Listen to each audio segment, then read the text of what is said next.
আসসালামু আলাইকুম। কোথাও একটা গল্প পড়েছিলাম যে একটা সাপ নিজেকে বাঁচানোর তাগিদে একটা ছুরিকে আষ্টে-পৃষ্ঠে ধরেছিল। সাপটি ছুরির আঘাতে নিজেকে ক্ষতবিক্ষত করে ফেলছিল, কিন্তু সে বুঝতে পারছিল না। সাপটি যতই ছুরির আঘাতে ক্ষতবিক্ষত হচ্ছিল, ততই সেই ছুরিটিকে আরও আষ্টে-পৃষ্ঠে ধরছিল এবং পেঁচিয়ে রাখছিল।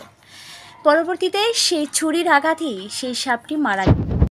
আমাদের সমাজে আমরা এমন কিছু মানুষ আছি যারা এমন কাউকে আষ্টে-পৃষ্ঠে বাঁচতে চাই যারা আমাদের ক্ষতির কারণ, কিন্তু আমরা সেটা বুঝতে পারি না, বা বুঝলেও না বোঝার ভান করে তাদেরকেই আমাদের সবচেয়ে আপনজন মনে করি এবং তাদের কাছেই নিজের মনের কথাগুলো ব্যক্ত করে থাকি। দেখা যায় সেই সাপ এবং ছুরির মতো যাকে আমরা আষ্টে-পৃষ্ঠে বাঁচতে চাইলাম, যাকে ধরে আমাদের জীবনের সমস্ত দুঃখ ক্লেদ ভুলতে চাইলাম, সেই মানুষটাই আমাদের ছুরির মতো আঘাত করে বসলো। আমরা সেটা টেরই পেলাম না এবং সেই পরিণতি সেই সাপের মতোই ভয়াবহ অবস্থা হবে। ধন্যবাদ।